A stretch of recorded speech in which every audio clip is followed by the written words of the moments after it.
Mis hermanos, feliz día, les habla un día más Teo Hernández. Voy a compartirles hoy día, mis hermanos, la historia de Santa Margarita de Escocia del año 1093. Pongamos atención, veamos lo bueno que era esta mujer, por qué llegó ella a la santidad. A veces, como yo siempre les he dicho, no es necesario que nosotros vivamos siempre en un convento o en un templo. Lo que Dios quiere para que nosotros podamos llegar a la santidad, no importando que seamos de una familia muy grande, que hayamos tenido una esposa y hayamos tenido muchísimos hijos, eso no importa ante Dios para que tú y yo lleguemos a la santidad. Veamos y escuchemos la historia de esta mujer. Dice así: Margarita era la hija del rey Eduardo.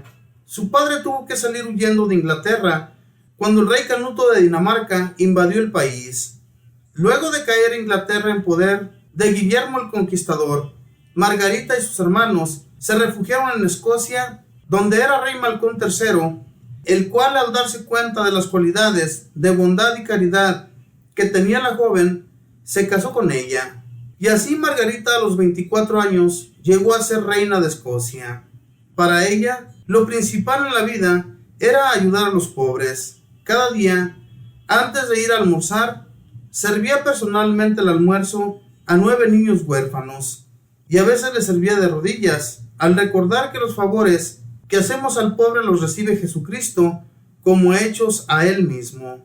En su palacio de reina se atendía diariamente a centenares de pobres, y cuando ella salía por las calles, volvía a la casa sin dinero, sin joyas y hasta sin manto, porque todo lo regalaba a los necesitados. Era estimadísima entre el pueblo por la inmensa compasión que demostraba hacia los más miserables. Tuvo 6 hijos y 2 hijas. Su esposo Malcolm III era cruel y rudo, pero la amabilidad de Margarita lo fue volviendo amable y caritativo, tanto que él mismo le ayudaba a servir el almuerzo a los centenares de pobres que llegaban a pedir alimentos. De los hijos de Margarita, 2 llegaron a ser santos y 3 fueron reyes, y del esposo de una hija de ella, Enrique I, previene la actual familia real en Inglaterra. Costeó la construcción de conventos, templos y organizó una asociación de señoras para dedicarse con ellas a tejer y donar ornamentos para las iglesias. A sus hijos los educó muy cuidadosamente en la religión católica y se esmeró porque aprendieran muy bien el catecismo y la doctrina cristiana. En su casa y entre la gente del pueblo hacía leer las vidas de santos. Se esmeraba en conseguir sacerdotes fervorosos para las parroquias. A su esposo el rey le entusiasmaba continuamente para que hiciera obras a favor de la iglesia y de los pobres, y para que fuera compasivo con sus enemigos. Construyó una hermosísima catedral. Insistía mucho a la gente en el deber de santificar el domingo. En Cuaresma y en Adviento, las 4 semanas anteriores a la Navidad, ayunaba cada día. Le gustaba mucho leer los evangelios y pasaba varias horas de la noche en oración. Su esposo y su hijo mayor murieron batallando contra los ingleses que querían invadir el territorio de Escocia. Santa Margarita sufrió inmensamente al saber tan trágica noticia. Exclamó entonces: «Te doy gracias, Dios mío, porque al mandarme tan dolorosas noticias, me purificas de mis pecados». Y 4 días después ella también murió, el 16 de noviembre del año 1093. Inmediatamente el pueblo empezó a honrarla como santa, y su popularidad ha sido inmensa en Escocia y en otros países. Es recordada sobre todo por su admirable generosidad para con los pobres y afligidos. Quiera Dios que todas las esposas de los jefes de las naciones sean tan fervorosas y generosas como Santa Margarita de Escocia, y que las demás esposas lo sean también. Esta fue la historia, mis hermanos, de Santa Margarita de Escocia, una mujer que tuvo que salir huyendo de su país, pero que llegó y se refugió con este hombre que se casó con ella. Y además, mis hermanos, era una mujer muy caritativa, ayudaba muchísimo a la gente pobre, algo que a muchos de los gobernantes de hoy en la actualidad les hace falta. ¿Cuántas personas, mis hermanos, no sufren hambre hoy en la actualidad? No es necesario ir a otros países más pobres que en el que nosotros vivimos para darnos cuenta de que en los países que vivimos hay mucha pobreza, hay mucha hambre, muchos de ellos no tienen qué vestir, no tienen con qué alimentarse, ni mucho menos pasar una noche en una cama. Hermanos, lo que Dios hace, lo hace perfecto, y gracias a que esta mujer, que sin querer fue desterrada, porque en realidad Dios, mis hermanos, va acomodando las cosas poco a poco sobre las familias.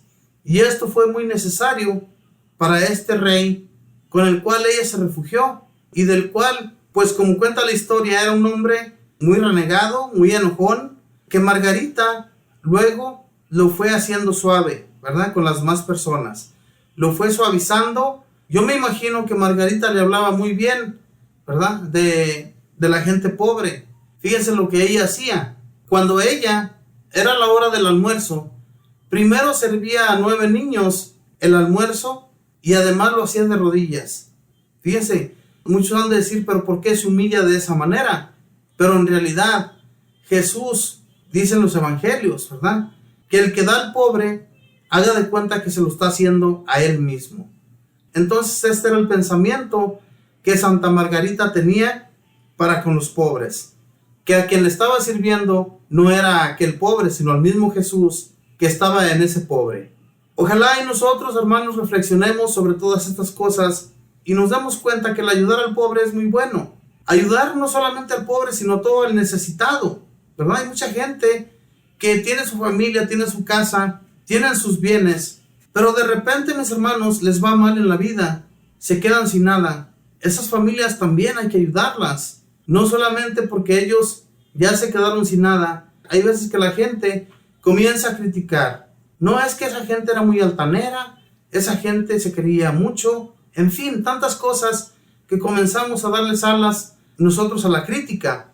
Y entonces Dios, que Él lo ve todo, se da cuenta que las personas sí en realidad necesitan la ayuda.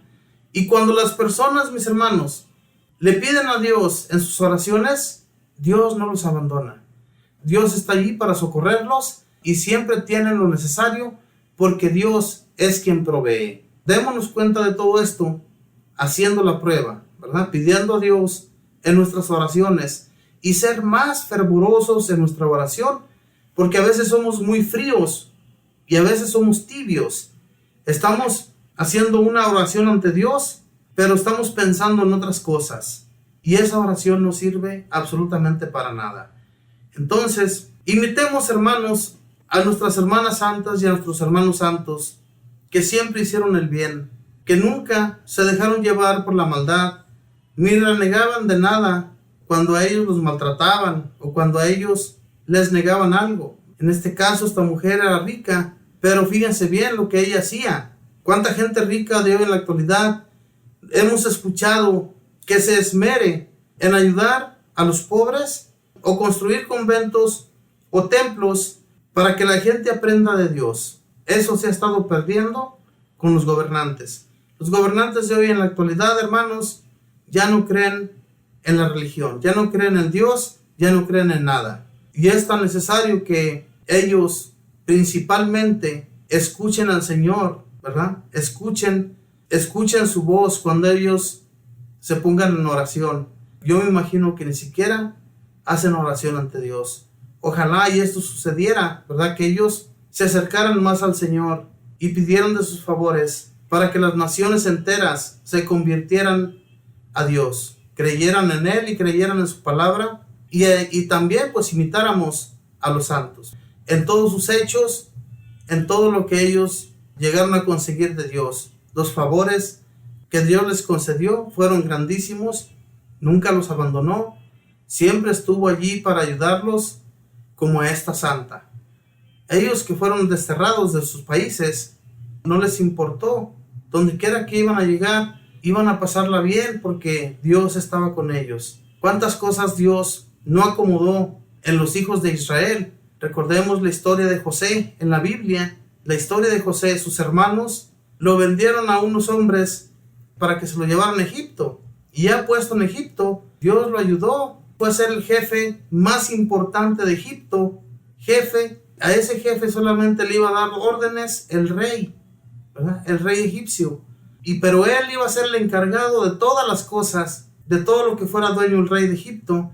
José era el encargado de toda la nación. Por eso, mis hermanos, yo les digo que todo Dios lo acomoda poco a poco. A veces, nosotros, si pusiéramos en nuestra mente cómo es que llegamos a donde estamos, especialmente las personas que están bien acomodadas, que tienen un hogar, que tienen sus autos, que tienen todos sus víveres en su hogar, no están faltos de nada.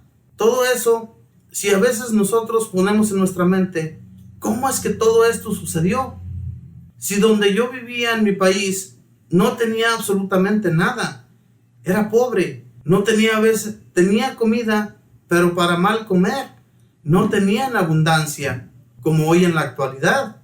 Y entonces, hermanos, todo esto era necesario, todas las cosas son necesarias para que más tarde veamos la grandeza de nuestro Dios, lo que Dios ha reconstruido en nuestras vidas y en nuestros corazones es por pura gratitud. Que Él ve el sufrimiento que todos nosotros pasamos anteriormente, vio todo lo que sufrimos y entonces quiso recompensarnos de una manera o de otra. Y no le pidamos más de lo que no merecemos, porque a veces le pedimos muchísimo a Dios, cosas no merecidas, y entonces pues no se nos van a dar, porque Dios conoce nuestra mente y nuestro corazón, y tal vez si obtuviéramos todo aquello que le pedimos, cambiáramos de parecer y olvidáramos a Dios, no volveremos a buscarle. Entonces, hermanos, imitemos a nuestros santos, imitémosles en todo lo que ellos llegaron a realizar en su vida y vivamos de acuerdo a la voluntad de Dios. Y así vamos a llegar un día a estar en su presencia. Que Dios les bendiga, que pasen un feliz día.